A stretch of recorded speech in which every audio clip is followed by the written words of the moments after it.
seminar. Dr. Ryan Chernowich is kind enough to join us once again, coming from Jacksonville, North Carolina, to present on a holistic approach to mold and mycotoxin illness. I'm excited to hear what this is about. Something interesting. So thank you all for coming out. Well, we hand off the mic to Ryan. We'll get started and go ahead and keep them in your prayers as we go. Yeah. Well, good afternoon, everyone. I'm glad to be able to have a chance to share today on this topic.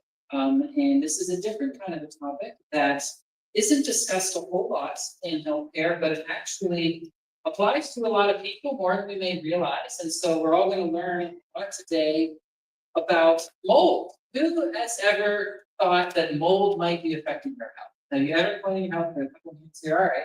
Yeah, see, so actually, we do realize that mold can affect our health.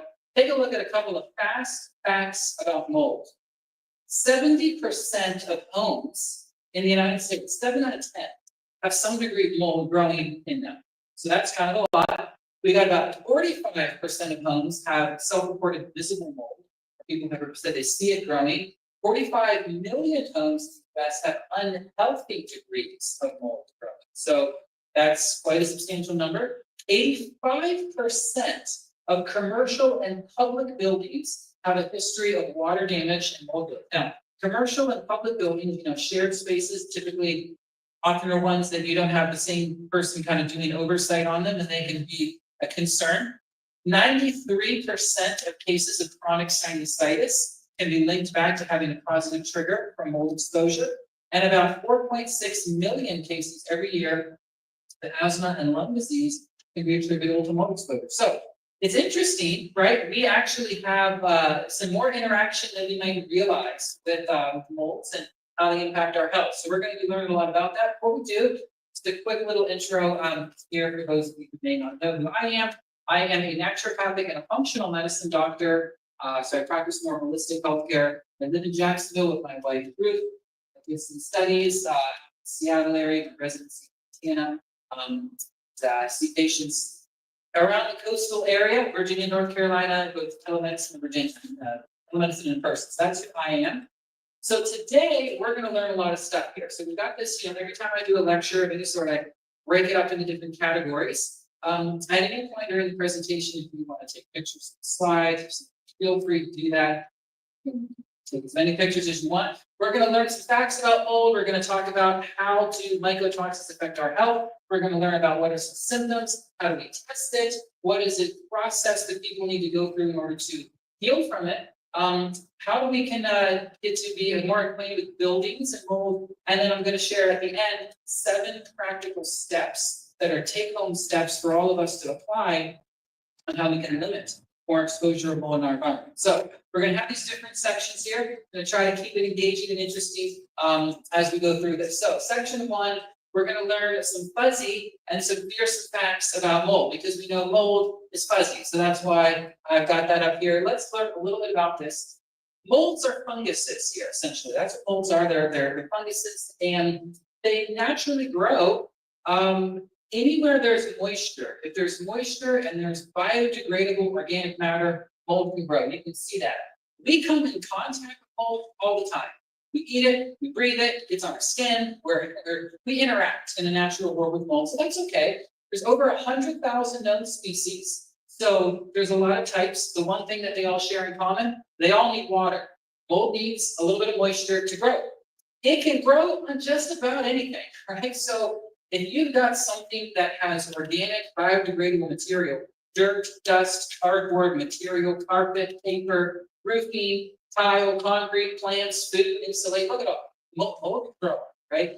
It just needs a little bit of moisture and a little bit of organic matter and a mold spore, and it's good to go. It's going to start growing. It doesn't easily grow on plastic, metal, glass, or fiberglass alone. So if you actually have like a clean surface of just pure metal or plastic, and there's no dust and there's no moisture, mold's not going to grow on that. But pretty much it grows on other things. And the way that we build our homes now, we sort of keep everything, all the air trapped in, and we limit circulation and air exchange, and we create an environment where mold can grow easily in structures. So, so these are just some basic facts about it that we're learning a little bit about here. It's been around a long time. It's been around since the beginning of time, really. In fact, for those of you here who are readers of the Bible, mold is discussed in the Bible, actually. We may not know this, but if you go to the Old Testament books, in the book of Leviticus, chapters 13 and chapters 14, there are these passages where the high priests of Israel back then are actually talking about how buildings and clothing can be contaminated with the red and green streaks that grow across surfaces. And they would call buildings as unclean, and they would need to be burned and they were called uninhabitable. So you can actually read this in these passages, Leviticus 13, 46:59 and 14:33. It's quite interesting. They call it the contaminated stones of the walls. They were unclean, they needed to be empty. So mold's been around a long time, it's not a new thing. It certainly has been around a while, and depending, there's something else about it, it's a very resilient kind of organism. Mold can survive a long time. It can make little spores and kind of hang out in a latent state and just live for years. So based on temperature and airflow and sunlight, mold spores can survive actually up to decades in a dormant state, and then when given a proper environment to thrive again, they can come back. So quite resilient, a little bit hard to kill, and sometimes undetected. So we're learning a little bit more about it here. A couple more facts about it. Why does mold negatively affect our health? Well, the thing is, when mold is growing, it releases gases into the air. Now, we don't typically see these or smell them even, but it releases gases. And the molecules that are in these gases are called mycotoxins. Now, it actually produces a lot of gas in a little bit of amount. Take a look at some statistics here. If you have 1 square inch of mold, all right, 1 square inch growing on a surface somewhere, in your bathroom, in your house, in your basement, 1 square inch of mold, it's going to produce about 1 million mold spores that have the ability to come out of that square inch. And it can produce 500 million little mold fragments, which we typically refer to as the mycotoxin fragments, every day. It can be released into the air. And you can get from 1 square inch of mold 2 to 7 balloons worth of air, ranging, that has mycotoxins at a higher than healthy level for humans to breathe, from 1 square inch. So if you think about, okay, wow, what if I have a structure, or I'm in a workplace or somewhere where there's a lot more than 1 square inch, right? That's a lot of air being produced that has a lot of mycotoxins. So when we as humans have exposure to water damaged buildings, our bodies kind of can get inundated by breathing in all of these mycotoxins, and we're not aware of it because we don't smell them, we don't see them, but we're breathing them in, and then they get into our bodies. So mold spores and fragments of mycotoxins, the more we get them in us, they start to make us sick. And we feel sicker and sicker, and we're going to learn about what that looks like. But this is sort of how. So now this is kind of section 1, learning some basic facts about mold, history of it, gases, the mycotoxins. Let's now bridge that into section 2, how mycotoxins affect our health, because those are the things that are released into the air that make us sick. All right, mycotoxins are the defense molecules of mold. So they're the things that the mold releases to defend itself from other organisms. That's why they're called mycotoxins. They're odorless and they're invisible because they're super tiny. They're very, very small. So there's about 300 to 400 of them that we've identified so far. And we will breathe them in, or we eat them, or they can get on our skin and we can absorb them through our body because they're very small.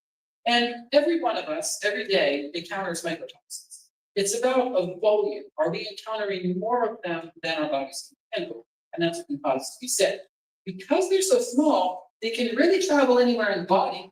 So they go right through the blood-brain barrier because they're tiny. They can go right through into placental circulation to a baby because they're tiny. And so we see mycotoxins circulating in the bloodstream in both, really any of us, they go around the body, and that's how we can get different symptoms around the body from mycotoxins.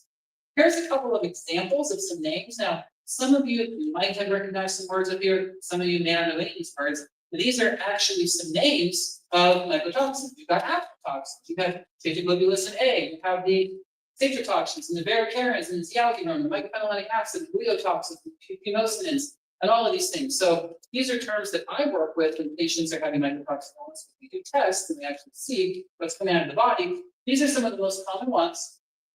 And these ones that are on the screen here are produced by around 60 different species of molds that typically grow in buildings or structures, and then they can make us sick. So maybe you've seen some of these terms, maybe you haven't. The one that most people know, they've probably heard of, is aflatoxin.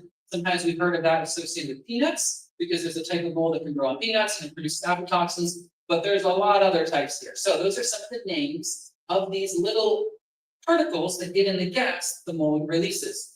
So they go everywhere, and the problem is that when they get into our body, they can cause tissue damage. And they can cause tissue damages in different ways. They make our cells inflamed. Our body has to respond to all these toxins that are accumulating, so that increases inflammation. So that's why you get inflammation in your sinus tract, or in your lungs, your GI tract, because we breathe in them. So our sinus tract and our lungs is kind of the first place we get them. But then we also have to poop them out and pee them out. So that's how we can irritate those tracts. Mycotoxins can be damaging to some of our nervous tissue, some of our brain cells and our nerve cells and our kidney cells. They will cause us to have some damage in our mitochondria. Mycotoxins can damage our DNA. Mycotoxins also decrease our levels of T cells, B cells, natural killer cells, neutrophils, and total immune globulins. Those are some of our protective cells that our immune system has. So when we have a lot of mycotoxins, what happens is our immune system gets less strong, because our total levels of T cells and B cells and natural killer cells go lower. So we get more susceptible to other things. They also deplete our antioxidant load, our glutathione. They make us allergic to other things. So when we have a lot of mycotoxins, we tend to have more allergies, and they can mess up our protein synthesis, and they can also lead to irritation in our GI membrane. And some mycotoxins have actually been identified as carcinogens. So there's a lot of negative health effects. We can see that's why they are called toxins, because they can damage our cellular tissue in different ways. So these are just some of the ways that you can see mycotoxins affect us. Now, there was one more slide I wanted to show. I think I missed it. Was it here? Oh no, it's coming up. So, all right. So on that note, so now we've learned a little bit about like what they are and how they affect us. What does it look like when a person has sickness from mold, right? How can we identify? Let's say I have different symptoms. Do I think I have been exposed to mold? Well, there's a couple of things about this.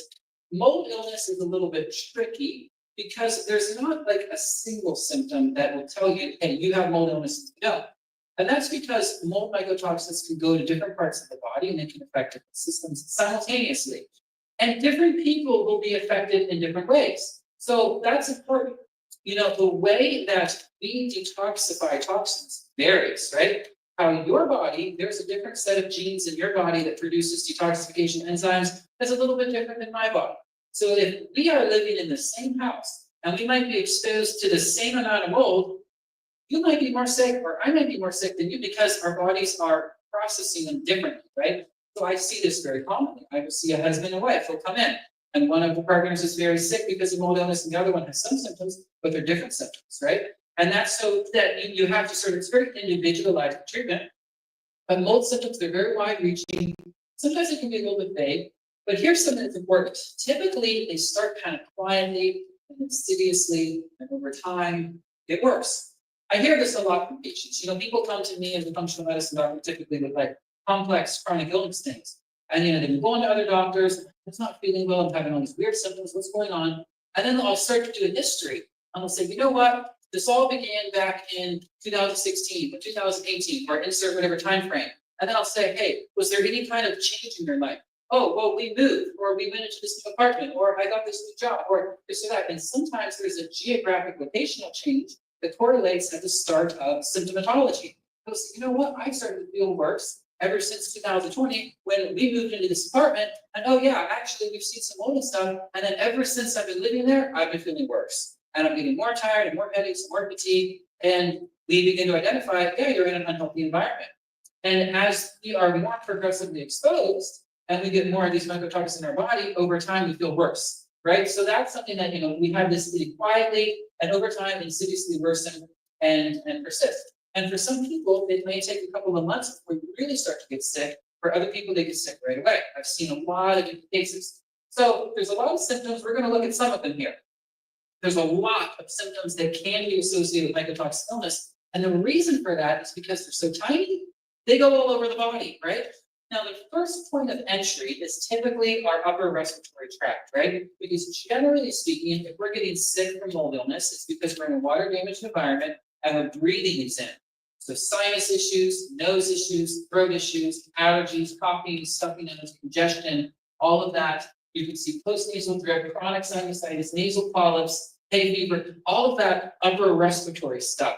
Very, very, very common for mold illness because that's the point of entry for breathing them in. And then similarly, we have the respiratory symptoms: coughing, shortness of breath, allergies, asthma, difficulty with exertion. The respiratory tract is often the first tract hit, and typically their symptoms. The next area that we generally see symptoms of mold illness has to do with our nervous system, our central and our peripheral nervous system. Because mycotoxins, they go into our brain, go right into our blood-brain barrier. So we start to get headaches, and people can feel brain fog and confusion and focus issues, and just fuzzy, cloudy thinking, and not thinking as clearly, and dementia and slow thinking, can't find words, dizziness, balance issues, vertigo. This is all nervous system. This is mycotoxins affecting the nervous system. That's what we have here. So respiratory sinus is kind of the main point of entry typically. The second area of body systems we usually see that involves the nervous system, headaches, brain fog, all that stuff. We also can tend to start to, if mycotoxicity persists, you typically start to get some kind of circulatory issues because mycotoxins then are starting to get around the body. They're now getting in the bloodstream and they're going all over the place. And so this starts to create some inflammation in the blood vessels. And so this can lead to some things. You have spider veins, you have pneumonitis, you have some varicosity, you have changes in blood pressure, some changes in like heart. It's like Raynaud's phenomenon is a really common thing. It's where you have your fingertips, poor circulation in your extremities. So you have some circulatory issues. Skin, the skin is our biggest organ of detoxification. So it's very common that when we have a high level of toxicity in our body from mycotoxins, we can get rashes or itchiness or some redness on the skin. So that's common.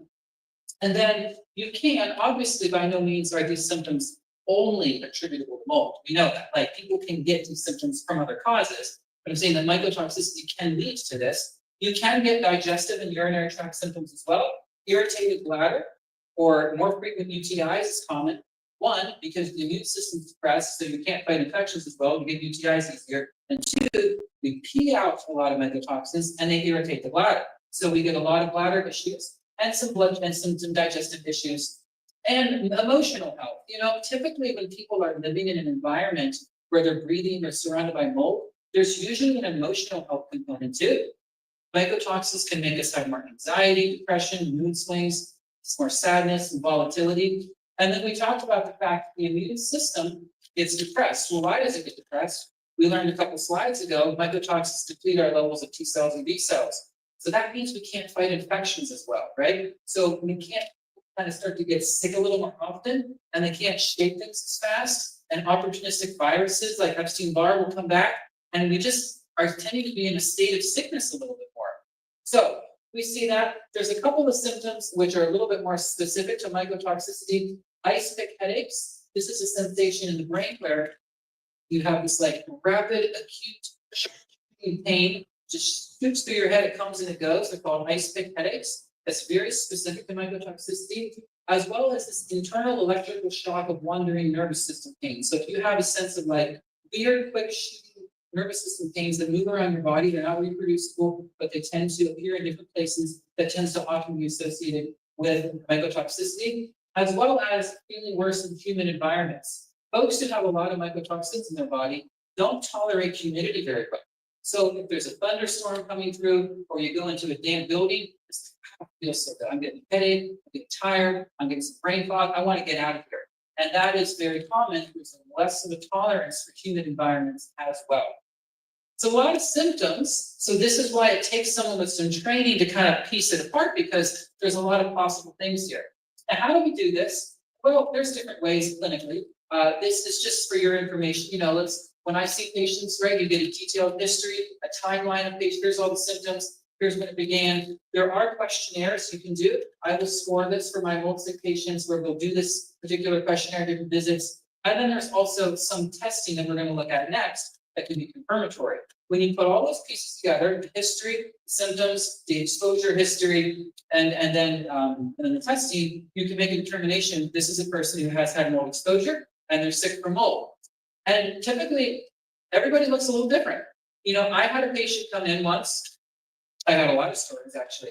I had a lady come in once who was in a very, very bad health environment. Her house was just covered in mold. She didn't know it until we discovered it, and she was having light sensitivity. So she came in, she was so weak and debilitated. She came in a wheelchair in the office. This lady in her 30s. She had about 6 months, her health just cratered after they moved into a new house. And she had to wear dark sunglasses to come into our office because she was so sensitive to light. She didn't have any light coming in. And about 4 months after that, she came in after we were working together, completely walking free, like we got all the toxins out of her body. So I've seen some pretty crazy things. Now, testing.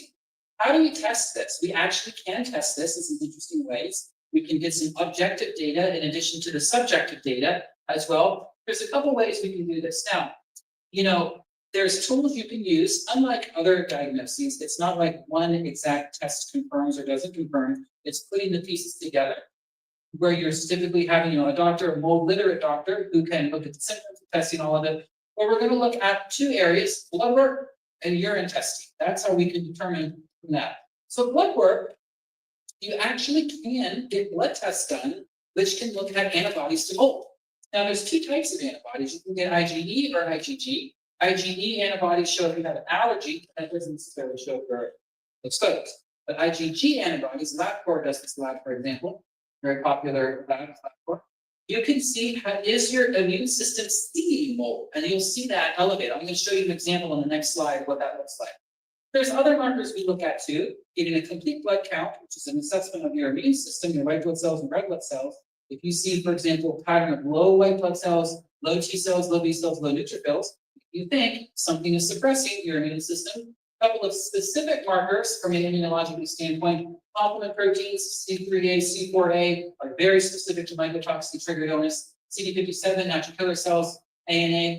We also look at elevated markers of inflammation. Now, these are just helping see if your immune system as a whole activated and inflamed, that your body's having to fight something. So then you put all these pieces together, and these are not run too common, but mold literate doctors, we do run these as well, because these are pretty specific to mycotoxicity as well. So these are labs that you can do in blood work to actually put the pieces together to say this is a patient who has mycotoxic illness. Here's an example of what an IgG mold LabCorp test looks like. So we run this at my clinic in Reboot, Virginia Beach. Every single patient, most patients we run this as a screener test because it's so ubiquitous, and we do this screening lab. So you can see this is a test that has the 14 most common environmental molds that we have typically in buildings, and it's looking for antibodies. It's looking to see, is your immune system producing antibodies in response to these?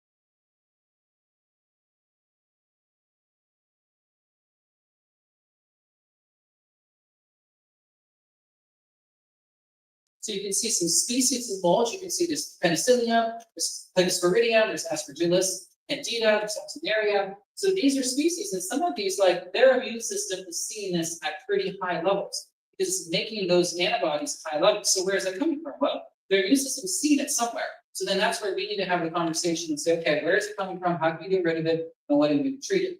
Now, the next test that we do is a urine test. And these ones are really awesome. These are urine tests that actually measure mycotoxins themselves coming out of your urine. There's 3 labs in the United States that do this test. Urine mycotoxin tests, you can see them as Mosaic, Biltine, and Viral Wellness.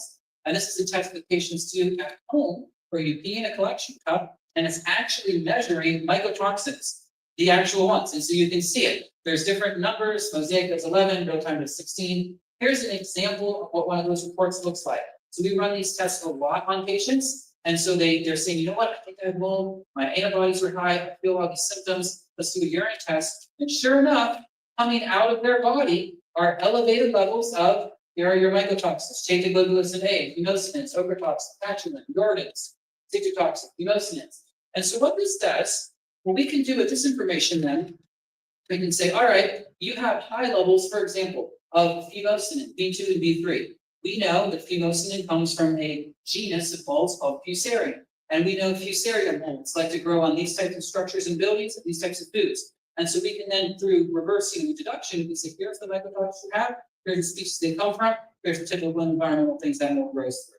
And so that helps us in building this clinical picture and being able to help patients identify and eliminate the mold exposures. So you can see this here. This is a couple of screenshots of tests of a urine test. And these were percentiles. So this is 90, this is 75% of the population, 85. The red is extreme levels higher than 95% of the population. So this particular patient had a lot of mycotoxins coming out of their body. And you'd really be surprised. Most patients have, it's very surprising how many people have mycotoxins coming out. So that's a little bit about testing. How are we doing so far? Are we doing good? From here, we've got a couple thumbs up. All right. So we're learning a little bit about mold. We're learning about some of the effects of mycotoxins, the symptoms, and the testing. We're going to look at what a treatment overview looks like. Now, there's two ways we're going to do this. At the end of the talk, I'm going to share some really practical take-home steps, 7 practical steps. This portion here, I'm going to share an overview of treating mycotoxic illness, but also it's not going to be like, this is also an individualized process, which takes time, actually, several months for patients that have mold sickness to do. So I have something here that I share. If a patient feels that they actually do have mold illness and it's affecting their life and a lot of symptoms, it is worthwhile to work with a holistically trained doctor to help them with that. Because it's a multi-month process to get over it. And we're going to look at the steps in that process, but it's also a very individualized process. So treating it typically by ourselves is a challenging thing, especially because there is a process of identifying and eliminating the source of exposure, remediation, detoxification, binders, a lot of things involved. Now, it depends on patient's symptoms. It depends on, there's a lot of variation between patients, how aggressively we can push this process, or how slowly. I have some patients that, based on factors, we can move through this much quicker. We can treat mold in 2 or 3 months. And there's other people, it takes over a year, really, to truly heal from that. So it's not a linear process. There's typically ups and downs. And so it's a very individualized thing. Now, with that said, these are sort of the 7, there was a course, one of the continuing education courses I took was specifically on mycotoxins. I took a year-long training course on this. And so there's 7 main things that when you're working with a doctor like this that you look at. And we're going to touch on some of these in the last section, but here's some of the general principles. We want to think about where is it coming from and how can we eliminate that source of exposure. We're going to talk most about that at the end.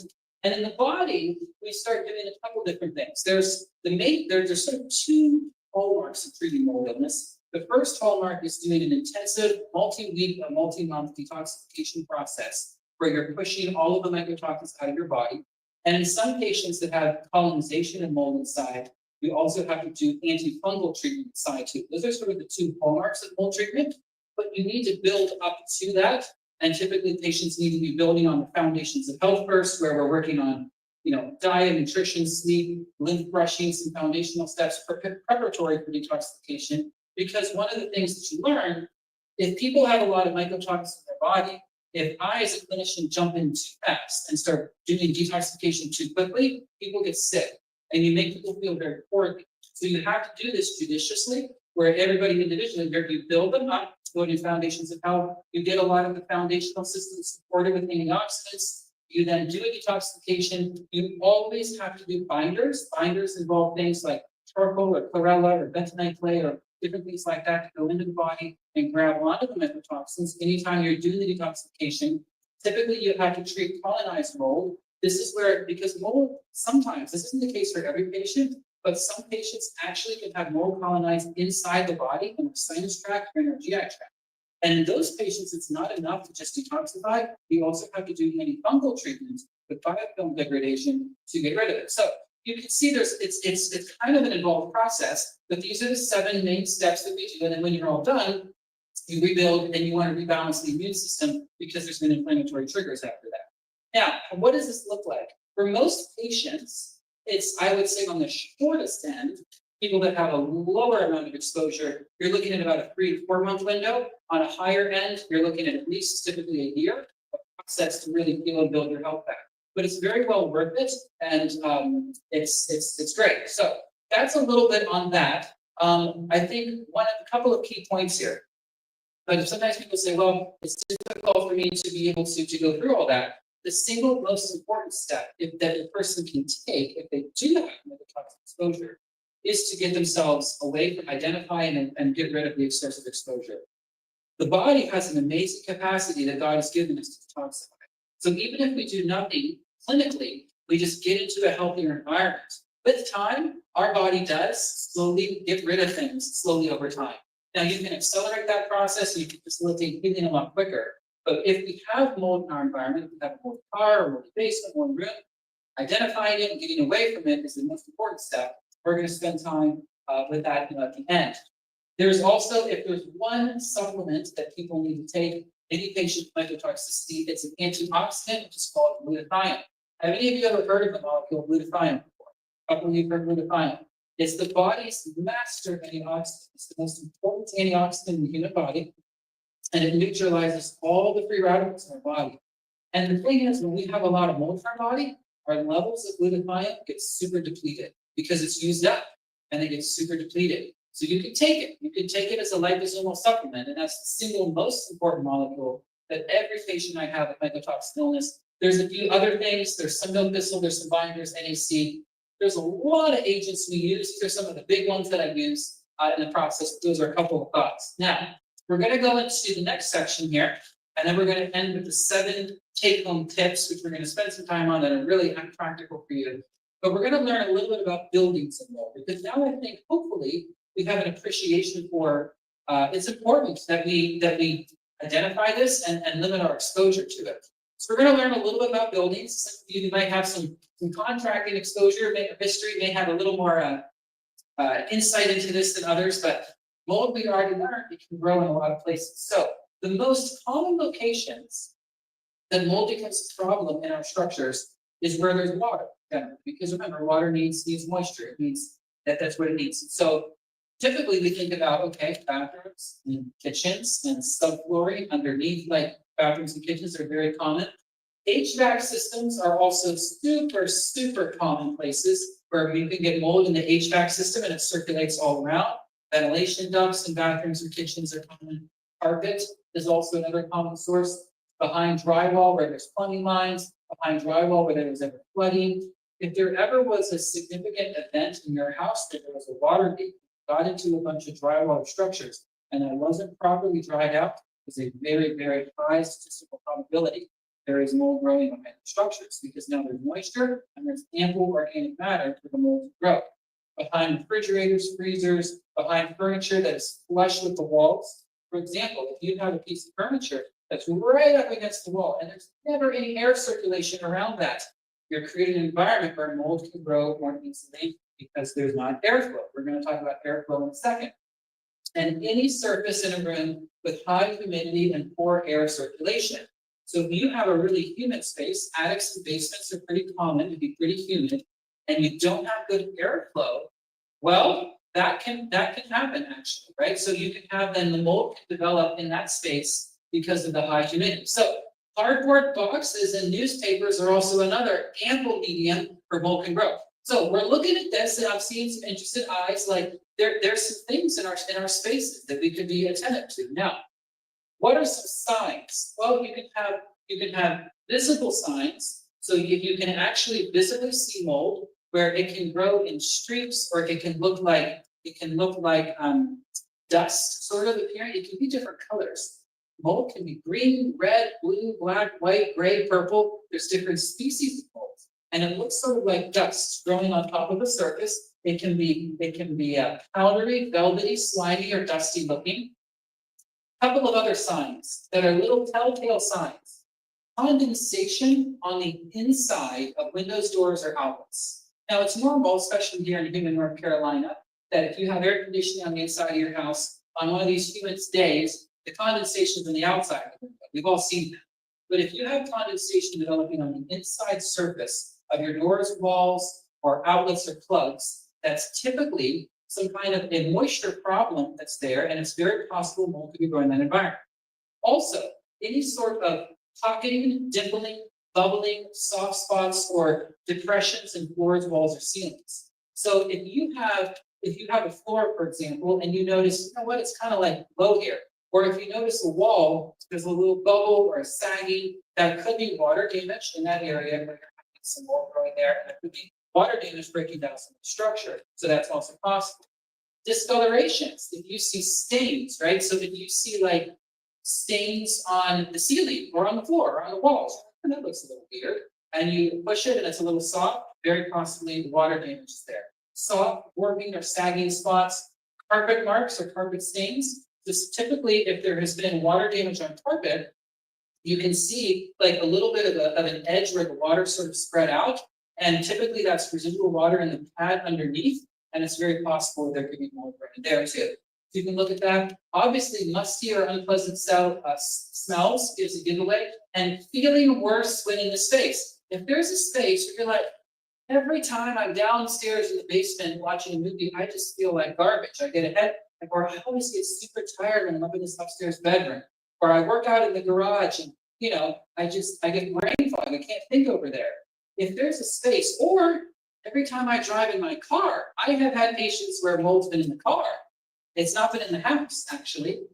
And they tore up the carpets in the car completely underneath the carpet, on the seats, and the material. There was mold growing, and they're breathing all of those mycotoxins in when they're driving the car. So if there's a space where you notice, you know what, I don't feel good when I'm in this space. Listen to your body. Your body is breathing some. So these are some signs, right? So, and also any leak anywhere in the house, okay? Have you had pipe break behind the wall back in the day and nobody ever looked in there and cared to dry it out? Well, there's a bunch of moisture back there. There's a bunch of dust and drywall and studs. There could be a lot of mold. And mycotoxins are small enough that they can come through cracks. So these are some things to look for. Feel free, again, like I said, to take pictures of any of this if it's helpful. So we're trying furniture stains, mold spots, also mold spots on AC filters. How many of you have ever pulled out the MERV filter out of your AC unit and you've seen mold growing on the filter? That's circulating through your HVAC system, right? So we're developing a little bit more of a trained eye here on what to look for. All right. Okay, so how do we test it? Well, so there's different ways to test mold, all right? So there's professional ways, there's home ways. And so here's an example of some ways you can do testing. There's air testing, which is pretty much going around and getting air samples where you're going to be checking for spores or mycotoxins. There's ERVI testing, where you're typically getting dust collections from areas around the house and identifying can mold be cultured from these areas. That's DNA testing. There's mold plate testing, where you put plates out and you see it and you culture it. There's mycotoxin testing, where you actually do air or dust testing for mycotoxins. There's tape testing, there's canine testing. I actually got to share about this. So in Virginia, in my clinic, there's a lady there. She has a business, the Mold Dog in Virginia. It's amazing. There are dogs that there's this institute in Florida where you can train a dog to be able to smell mold. So this dog, this lady, she herself had a history of being affected by mycotoxin illness, wasn't really helped that much. She wanted to figure out how she could get testing. She wanted to help people with it. She had a dog. She took her dog to Florida. She trained the dog. This dog can now smell 1,000 species of mold. So what it does, the dog did a demonstration in our clinic. She walks the dog around and it sniffs everything, and every time it sees or smells mold, it sits down and it points its paw at the structure. So it was amazing. She did the whole clinic, and she went to all the rooms in the perimeter, back and forth. And what was so interesting is our clinic, when it was built, because I was there was a problem with the doors, and there was a big storm that came through, and the doors weren't properly sealed. We had a bunch of water come in right around our doors. And I tell you, the dog sat every single place that we had seen and smelled and had issues with mold. And also other times it even sat and put its nose up at it had vents. So it was incredible. So there's actually dogs that are trying to smell mold, and you can hire them. And so this lady has a service, and others do, where they will actually go anywhere in the country and they go around the structure, cars, RVs, whatever, and do that. So there's canine mold testing. There's also moisture meters, and moisture meters, I actually recommend that it's a good thing to own. You can get a moisture meter from Lowe's or Home Depot for $45, $50. And do any of you own a moisture meter? Have any of you heard of a moisture meter? So it's a little device. Lowe's has a moisture meter, yeah. So you get this little device, and it has different settings on it. You hold it up against a structure, drywall, stone, wood, dense wood, light wood, whatever, and it reads the moisture on the other surface, on the other side of that surface. It's really good, because you can go around your house and you can actually test the surface and you're like, oh, whoa, this bathroom floor, this thing is beeping like crazy. Do I have a bunch of moisture underneath my bathroom floor? or my kitchen cabinet, I kind of smell something weird, and you can go put that moisture, oh my goodness, we got like a situation in the kitchen cabinet here. Moisture meters are a good little investment, $50, you can get one. You can go around the house and do that. Now, to get professional testing, it depends on the combination, how many things you're doing, how big your house is. Generally, professional testing runs in this ballpark. It depends what you're doing. A good tester will do more than one testing method. A good tester is not just going to come in and grab a couple of little things of air in the middle of your living room and say that's it. A good tester is going to use different methods to be able to test spores, DNA, mycotoxicity, things like that. Now, what about, well, okay, Ryan, I want to do it myself. I want to test it myself. There are options to do that too. There are ways to do that. It's obviously not as thorough as getting a professional tester, but you can do that.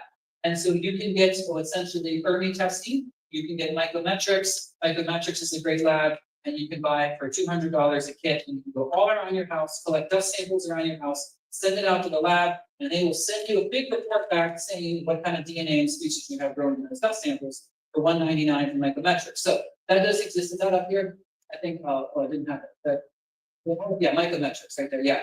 Now, also, it's important that if you're gonna have testing done, you wanna have somebody reputable who's gonna test. There's a lot of companies out there, and I'll be honest, some people just don't do a good job testing, especially, it's a little bit of a tangent here, but especially if there's like a litigation involved with an apartment complex or something, where you have a resident that says there's mold, and the landlord says there isn't, and the landlord hires a testing company that isn't gonna do a good test, just come back and say it's normal.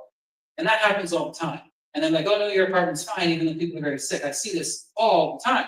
So testing, you want people that are reputable. These are some of the certifications that people can have that would give you some more confidence. This is the person who's going to do a good job if you want to get your place tested. And typically, this is another thing. Let's say you do have premise swimming that needs to get remediated. It's generally advisable to have a different group test than the one who remediates. There's a financial conflict of interest there. If you have somebody who's testing it and they're fixing it, and of course they've got good reason to say it's all done when they're done fixing it. But I see this too, all too often, and it makes me upset because people spend their money and they're like, the same group said, oh, we tested, it's all good, and they don't still feel well because they did a bad job fixing it. They didn't properly remediate it. So if you have a different tester than a remediator, you can avoid that. That kind of makes sense. And it's also helpful to do it before and after remediation. And I highly, everything I've learned about mold testing, I tell you, I wouldn't buy a house without at least doing a trained look myself with moisture meter and hygrometers, or perhaps if I was really serious about a house, I'd probably have somebody look at that too to make a big investment, because you want to make sure there's not a mold problem. Now, a couple notes on remediation. I know this is still all about buildings here. Forgive me if it's a little too technical, but a couple things here about remediation. I don't know if any of you have ever experienced remediation of a structure, but if you do it, you want to do it well. Because you don't want to invest money in something that's going to turn into a problem down the road. And so good remediation, there's a few points here. You want good remediators to contain the space, seal it off. We'll close the air vents, put big sheets of plastic, so those mycotoxins aren't going to go all over the rest of your house that you're trying to fix. You're going to seal that space off. You're going to use, people use protective gear. Spraying and praying doesn't work. You know, sometimes people say, oh, there's mold, I'm just going to spray it, pray it goes away. That's not how it works. Typically, you need to cut it out, the structure, and you need to fix it. When in doubt, cut it out. Don't spray and pray. Because mycotoxins and molds, they have invisible, long extending rhizomes and things that grow through the wood and drywall. And if you just spray a little area, you didn't get it all. It's still going to be growing. So what we learned in our program is if you're going to remediate, you need to cut out at least a couple of feet past the visible thing you see to know you got it all. So you do that, cut out more than you think, and always get post-testing. And also, if you are going to try to do the remediation yourself, don't do it if you're pregnant, if you're going to be sick, if you've got respiratory issues. You're going to get so sick trying to remediate that space. If you're the one who's sick, you need to get other people to come in and do that. So these are some important steps about remediation. And I tell this to people all the time. Do it right the first time. Even if it costs a little bit more money, even if it takes a little more time, it's worth it to do it right the first time before you seal everything back up. And then you still have a problem, right? So anyway, I mean, I walked this road with people. I walked the road all the way from symptoms, all the way through remediation and the whole thing. So we do that. All right, let's get now to the most practical portion. I hope this has been interesting. We're learning stuff. So now we're going to learn some 7 practical take-home tips that we all can apply, right? We all can apply to prevent this from happening. So we learned about like symptomatology, learn about different things. What are some 7 steps for mold prevention? I want us all to memorize the 5 enemies of mold. Mold has 5 enemies, and it does not survive well in its 5 enemies, all right? The 5 enemies of mold: low humidity, low moisture, dryness. Mold needs moisture, right? The 5 enemies: dryness, low moisture, fresh air, not recirculated toxin-filled air, fresh air, sunlight, no dust, and lack of clutter. These are the 5 enemies of mold, all right? Low humidity, why is that? Well, we're gonna get into that a little bit, but these, if you can think about your house, I wanna keep humidity down, moisture down, keep my house clean, don't have a bunch of clutter, don't have a bunch of dust, get fresh air in there and get sunshine on things. Mold's not gonna grow very well. Couple of bonus enemies of mold that are in all of our houses: vinegar, hydrogen peroxide, baking soda, and if you happen to be someone who likes antifungal essential oils, those are also very good. Rosemary, thyme, oregano, a few more, we're gonna get over those. So, 7 tips. Dry up water fast. Dry up water fast. Okay, first thing, a couple of interesting things, all right? So mold needs time. If you have spill, we all have spills. Everybody's tub comes over, everybody, has a toilet bowl come over sometimes, or you have too much water get out, or dry it up quick. If you can dry it within 24 to 48 hours, you drastically reduce the chance the mold's actually going to grow there. Significantly. Dry it within 24 to 48 hours. Don't let any amount of water accumulate and stand in here. Wipe up your spills. Dry your wet carpet. Dry your upholstery. Dry your floors. Keep checking your plumbing for leaks. Go check the basement. I don't know if people have basements around here. I think we're too close to the water that bad. From Ohio, everybody has basements, right? But I guess not so many basements here. Or maybe it's the crawl space here, right? Or prevent frozen pipes in the winter. Keep your roofs repaired. Check your gutters. Is there an opportunity for water to accumulate and stand and get stuck somewhere? Think about your house, the structure you live in, and you just keep an eye on these things. And if you do see a water situation developing, dry it up. Keep your appliances serviced. Is your dishwasher, your fridge, your toilet, do you have a constant little leak underneath that's just constantly putting a little water out that you don't know about? Situation, right? That's creating that's an opportunity for mold growth.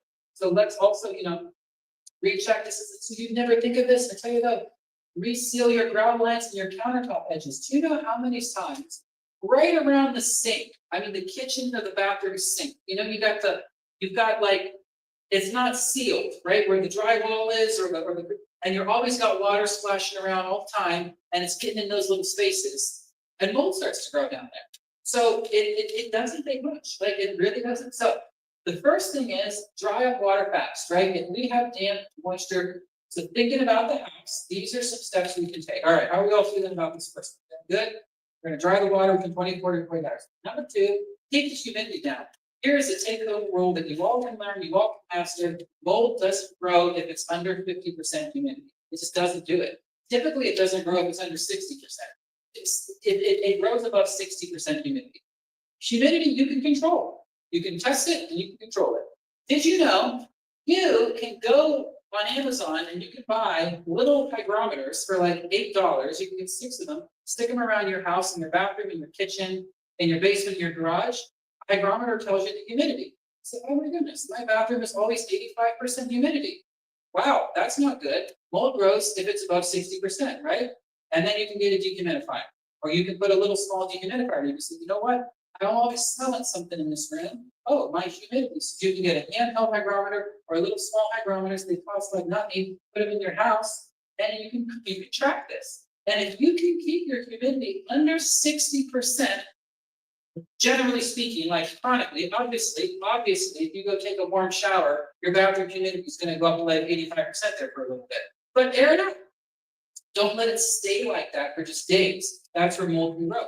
So we think about it, right? And also, when we create humidity, showers, cooking, dishwashers, dryers, let's use a fan. Let's vent out the air. Let's get rid of all that extra moisture. Don't let it stay contained in a tight space. You're asking for mold to grow. Run your ceiling fans. Except house plants are great for the quality of air. House plants also do create more humidity. So some people have a jungle in their house, right? It's beautiful, but some people just have a bazillion house plants. Pretty humid. It's like a greenhouse in there, right? So you kind of want to control that. a little bit. Charcoal buckets will pull out humidity. So, dehumidifiers are great. So this is the second rule. So our first rule, we're gonna dry up. We're gonna dry it up quickly within 24 to 48 hours. The second rule, we're gonna keep humidity down. And these are easily done. You know, and my wife will tell you, we have hygrometers all over our house. And I will roll the dehumidifier in different rooms, and it works great. It pulls all the moisture out of the air, and then there's no worries, right? All right, number 3, let the fresh air flow. And I emphasize fresh air.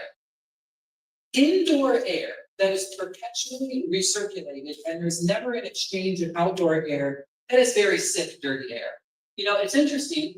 So the EPA reports that the indoor recirculated air inside of US houses is 2 to 5 times more toxic than average outdoor air. Our houses need to breathe, right? Like, we can't just be recirculating the same air perpetually. We need to open our windows on nice clean days when there's not a lot of pollution. We need to get fresh air. When surrounded by fresh, moving air, mold can't grow. Mold needs stagnation. It needs stagnation. It needs stagnant air and moisture. Then it grows. If you have fresh air, it doesn't grow. And if you get rid of the moisture, it doesn't grow. So, ventilate, run your fans, get fresh air opening, open your windows, open your doors. Not obviously on a day when the humidity is 95% outside. Take advantage of days when it's a nicer day and there's low humidity. Recirculate, get a whole new fresh amount of air into your house, blowing through your HVAC system. HVAC systems are very common. Something else that applies also, venting appliance fans to the outside of the attics. This is a little bit of a situation, and I'm sure that Les probably could talk about this. Sometimes homes are built in a way that the bathroom and the kitchen fans vent not outside, they vent straight into the attic. So all of that moisture, you just dump it right up into this enclosed space all the time. You're asking for more. I mean, think that every single time you have a shower, you're putting all of that moisture up in your attic. That's not a good construction. So good homes that are built well, you're going to vent that to the outside world. You want to make sure that applies to your kitchen too. And also this right here, flush with the walls. I have seen this, right? Especially like vulnerable. What do I call vulnerable? Vulnerable walls are exterior walls or walls where there's piping behind them. You want things to breathe. If you have a room and you have bookshelves and dressers and everything just flush against that wall, and there's never air circulating around that, and that's been there for 20 years, have you ever pulled that dresser out and looked if there's mold growing on the backside of that dresser?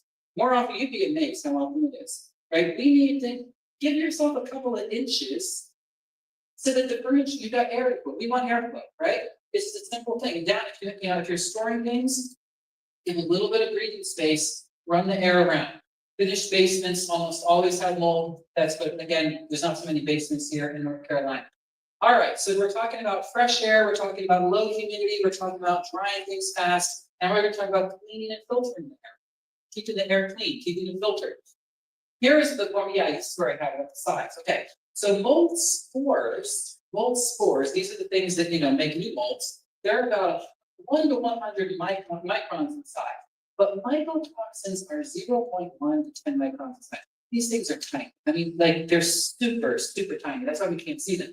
So a lot of filters just don't filter to that fine of a level. They just don't. So mycotoxins can go straight through them, and they do. But certain filters are rated to be able to actually grab mycotoxins. So if you think you have a space where you've got mycotoxins circulating, it could be worth it to invest in a filter that can actually filter them.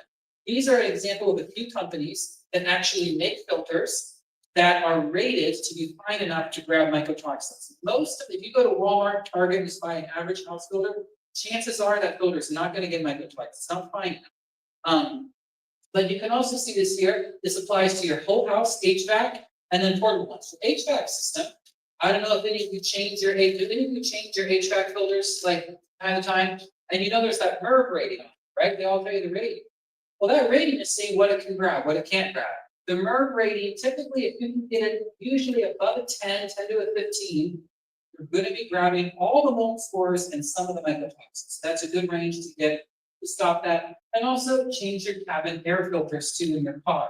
So, for a car, our HVAC system, and perhaps a local filter. If there's a room you're more concerned about, you might get a portable little filter, filter the air, and it actually can be one that can grab mycotoxins. So that is our next one.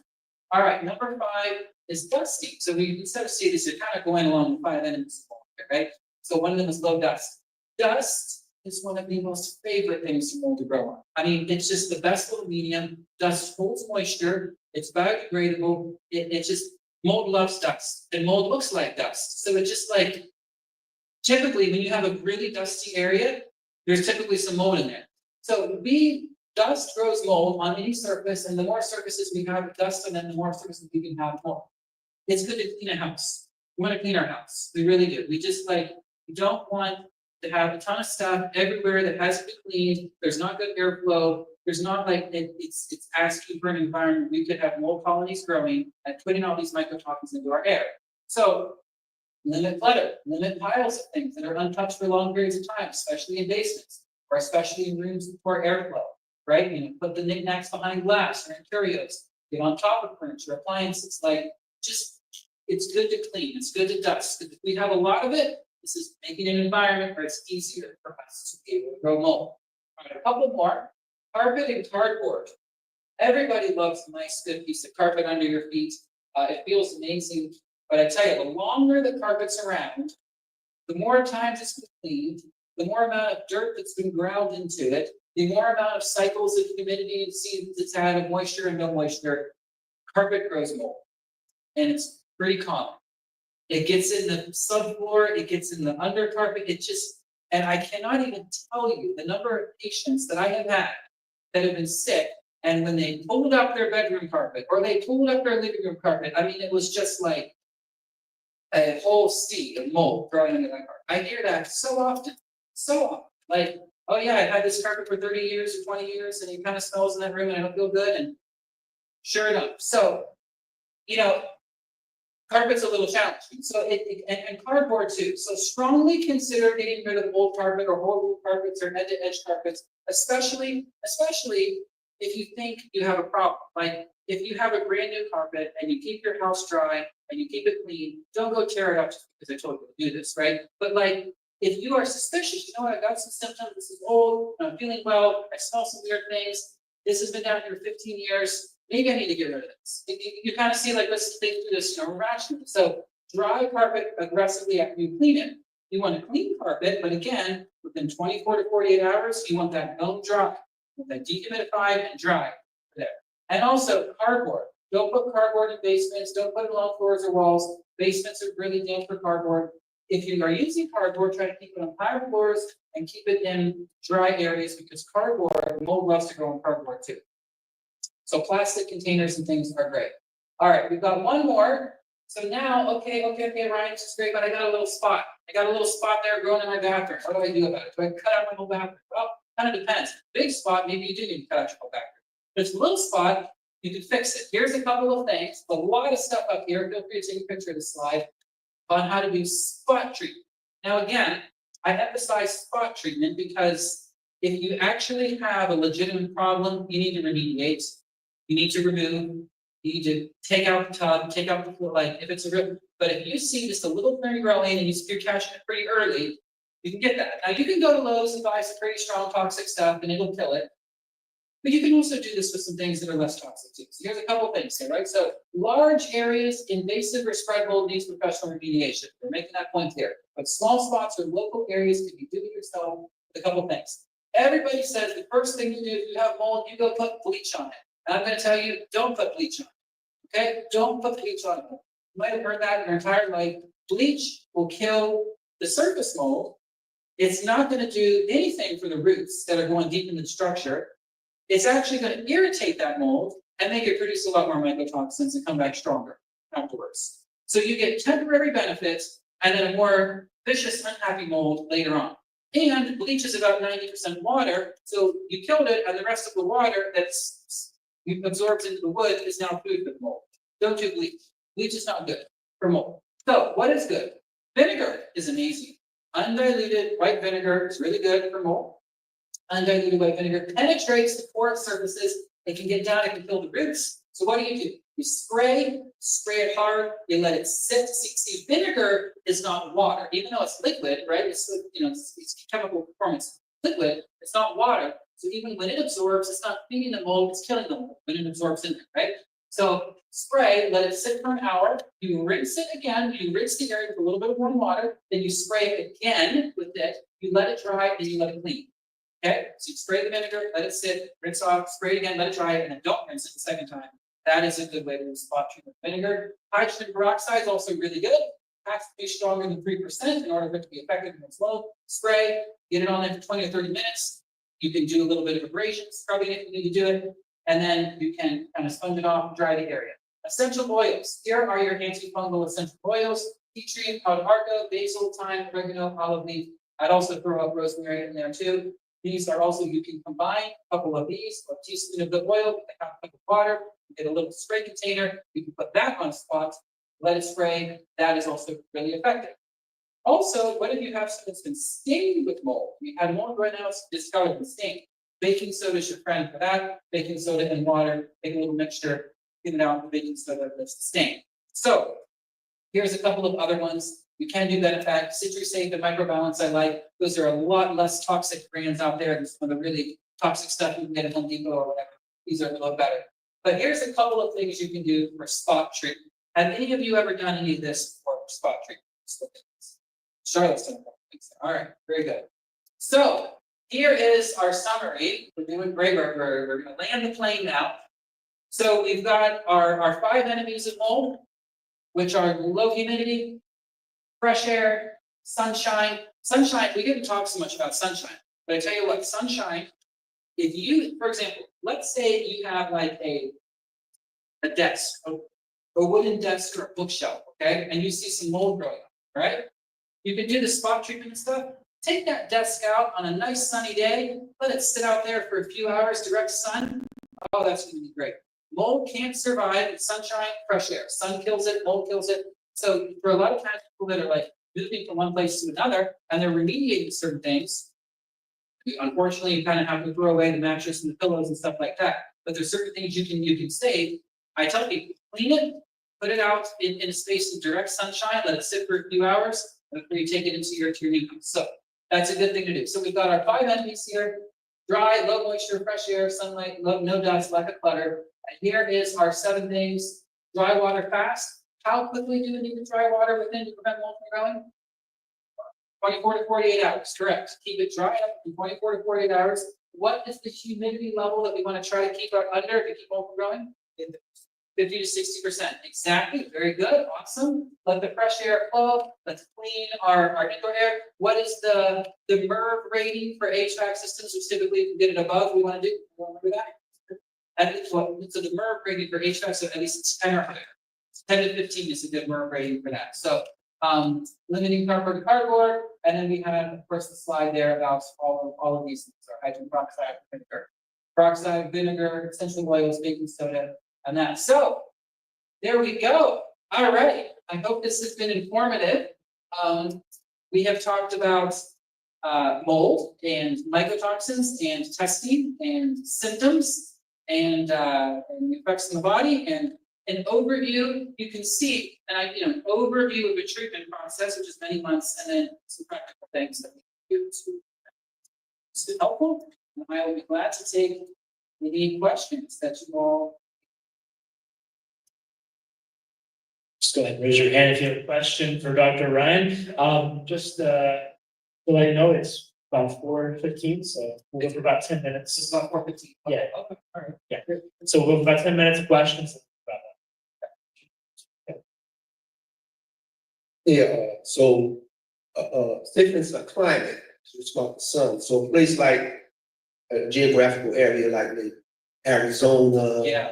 It's less of that there, isn't it? Because they got a lot of dry, Yes. warm, not a lot of humidity. Yes. Okay, so they would be a better place if you were living, you don't get a lot of mold. I'm not saying you can't get it, but but. Yeah, you could still get it in any structure if Right. there's a water leak that isn't properly taken care of, but by and large, environments in Sure. more dry areas out west, far less of an area, like this is a very humid area. We have to combat humidity harder here. Yeah, For sure. I've had this discussion with my building inspector. I'm converting a concrete block building into a home. okay, And my question was, the old idea was to put visqueen or plastic down on the cement slab before you put down your new flooring, and he says, don't do it. What is your thoughts? To put plastic To and put visqueen or black plastic down under your laminate floor. under the laminate floor, okay, well, I mean, I guess my thought would just be, is the concrete dry and clean, is it dry and clear of mold before you put things on it? You don't wanna trap anything in there. If you have a clean surface and there's no mold and you have a humidity controlled environment, there's nothing growing, then in theory, I think you could seal that and prevent, but if you trap this thing, if you encapsulate mold growing, then humidity builds up and then it typically grows more anything. So I guess that would depend on like, what is our level of confidence that the structure underneath, I guess in this case, the concrete, is clear which I think is hard to judge. But I'm also not super privy, I guess, to that exact process, so I don't like. So.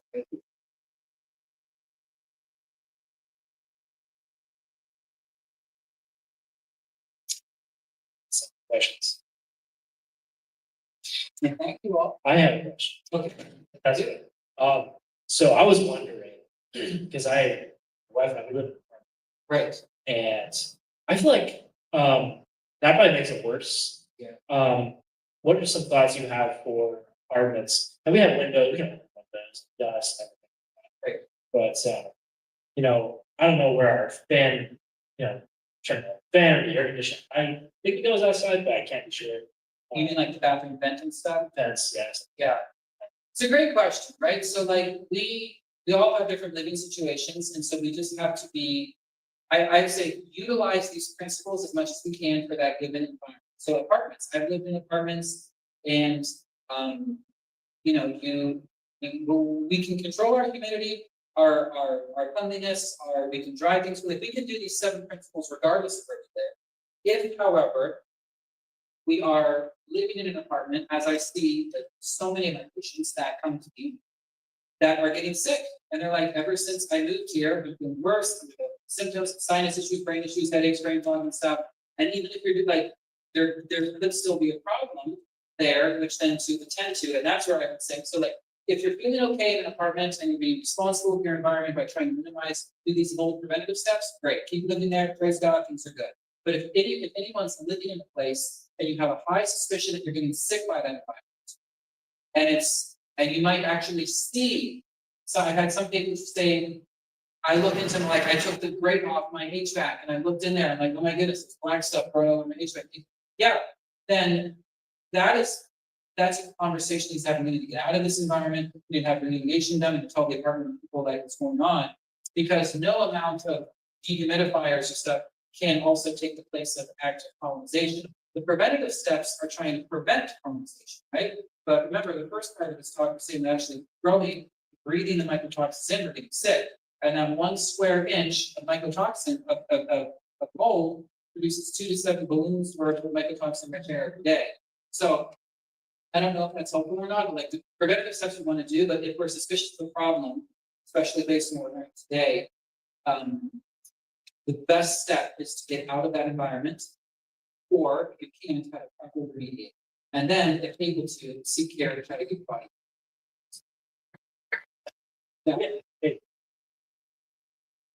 So you're talking about if you can get out of situations, so everybody can have a situation. I'm not being really vulnerable. We live in a camper. It's literally fall. I am 100% sure that we are officially getting sick from our mold.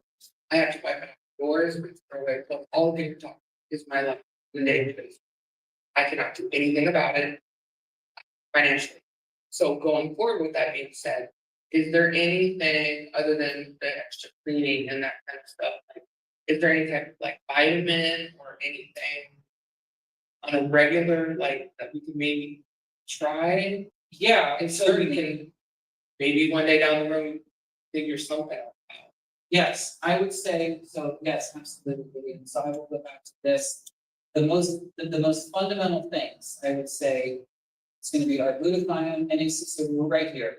So the single most important supplement that anybody can take if they have mold exposure, and the first thing I recommend to everyone is liposomal glutathione. It's a master antioxidant and it helps to promote detoxification. So doing that, plus, I would say activated charcoal. You can use activated charcoal, it's a binder. If you could do a little bit of liver support with milk thistle, if you could do N-acetylcysteine, even better. But if you could do glutathione, and feel free to take a picture of this too. You already got a picture, right?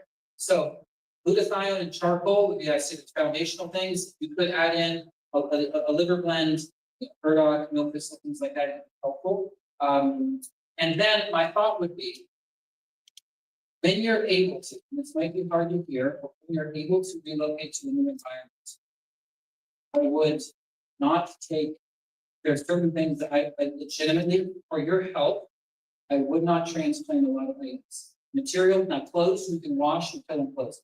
Couches, sheets, pillows, that is so hard to remediate. It's so challenging. You can clean furniture, you can clean surfaces, like I said, like if you have computers, like you can take that out, put in the sunshine and clean it. But material items, typically when they've been inundated in an environment that ultimately need to be discarded, because if these are brought into a new home, you're seeding the new home, mold spores. So, so I'm very sorry that this is a challenging living environment and will be forever. We don't know what the next step will be, but when you do have a new space to go, I would take more of the non-porous items, clean them, and some of the material stuff I personally.